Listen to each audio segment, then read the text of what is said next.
Ladies and gentlemen, $10,000 to the man that proves a single word of what I am about to say to you is not true. On the reverse of the $1 bill, when it is folded in this specific manner that you will see in less than 90 seconds, there is a perfect caricature of a skull and bones. And the right eye has 3 horizontal lines. The left eye has 3 horizontal lines. 2 of them are closer to one another. However, inside these 2 lines is also a pupil. 33. On the right side there are 3 lines. On the left side there are 3 lines dark. 33. On the inside 2 lines. On the inside 2 lines.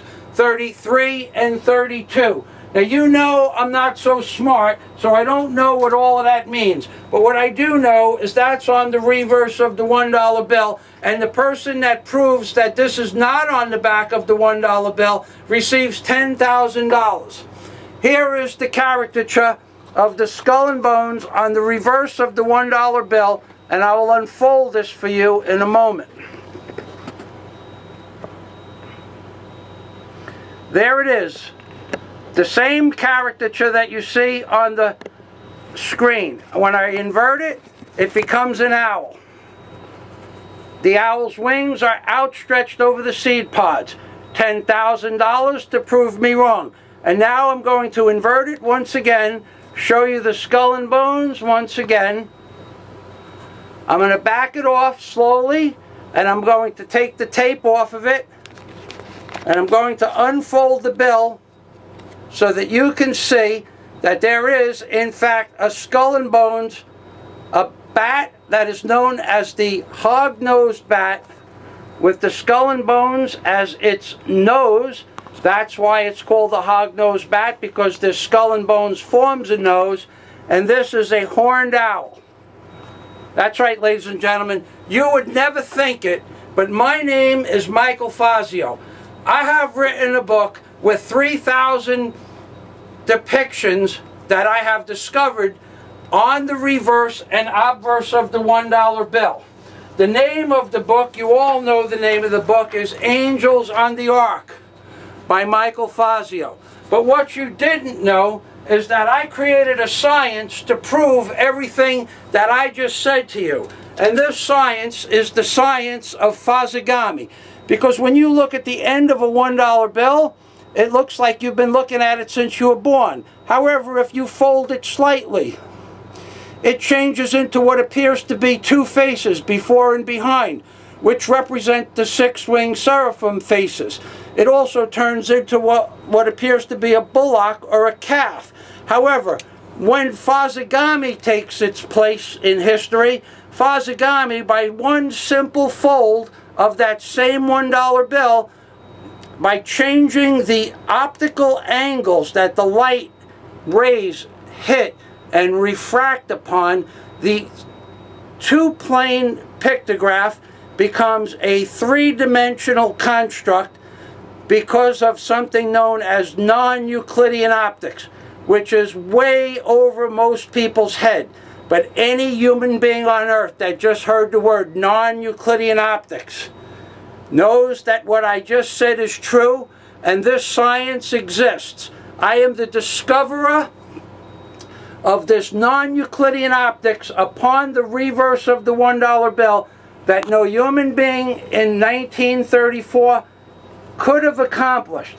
Because even if they could replicate this pictograph, there are 3,000 others on the reverse of the $1 bill that they could not replicate by simple folding methodologies. However, moving past that, even if they could replicate everything you just saw before you on your screen, they couldn't put the words in this book 7,000 years ago, because this book and this pictography that you see on your screen before you, and that I have laid out in the volume of my book, this $1 bill, the plates for the $1 bill, the gravers that made the $1 bill, the people who wrote the Bible, the scribes that wrote the Bible, they did this 7,000 years ago. And I can prove every word of it when you read my book, ladies and gentlemen. Why do you think the Great Pyramid was placed upon the reverse of the $1 bill. I'll tell you why. The Great Pyramid was the original Ark of the Covenant. It was a bond between this energy that created this world, both physically and imaginarily. This Ark of the Covenant energy is represented by the Lord God in Christianity, Krishna, Muhammad, Buddha, and a myriad of other philosophical deities that existed throughout the entire universe, including the Arabic and Asian deities that are too numerous to mention. This deity represents everything that you see on the reverse of the $1 bill in pictographs. Everything it is responsible for on this planet was created by this deity that we call God. But it is more than God, ladies and gentlemen. It is a field of energy that has created everything in the known universe. And I say it was the original Ark of the Covenant because the Great Pyramid, being the original Ark of the Covenant, or bond between humanity and the spirits that appears before you on your screen, and that I have depicted word for word, detail for detail, iota for iota, minutia for minutia. Every single detail of the Ark of the Covenant is represented before you on your screen right now. The poles of shittim wood are the orange lines across the bottom. There are 4 ringlets that hold the poles of shittim wood where the Ark is carried. At the ends of the Ark of the Covenant set the 6-winged seraphim, the oxen, the bullock. In the center of the Ark of the Covenant sits the chinka of the Lord God, the energy of the one true God of this universe. It is a representation, in this case, of Jesus Christ, because they utilized the Bible before they allowed computers to come back into existence once again, not be created for the first time. They allowed computers back into this plane of existence. These beings have been on this planet for tens of thousands of years. You people don't get it. They have controlled every aspect of society, through the political spectrum, through the religious spectrum. Why do you think the Vatican is riddled with Egyptian mythology? The government of the United States, the District of Columbia, riddled with Egyptian mythology. The square mile in Rome, riddled with Egyptian mythology. Because, ladies and gentlemen, the people who created the Ark of the Covenant, the real Ark of the Covenant that was given to Moses, the people or remnant society that in all likelihood is either from this world and millions of years old, or from another world and another galaxy and is millions of years old. This entity created everything that you see on the reverse of the $1 bill. There are thousands, literally thousands of what I call origami.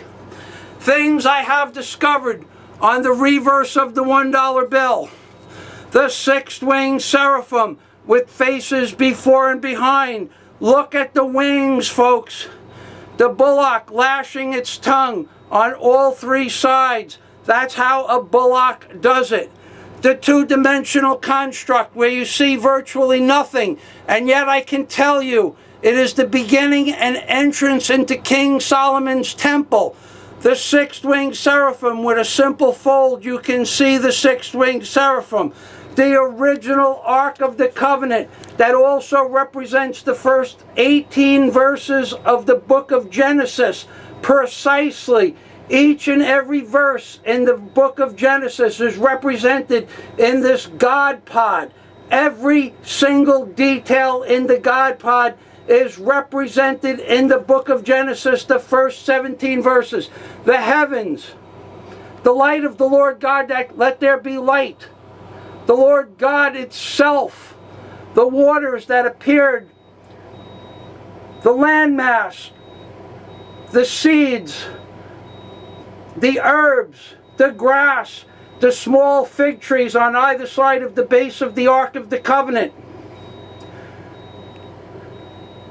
Every detail of the book of Genesis is inside the God pod, just as every single detail of the book of Revelation is entwined inside this seed pod, where you see a representation of Satan itself, or Lucifer, and the nuclear detonation, which is the methodology in which this entity that created all of this is going to utilize to wipe mankind off the face of the earth.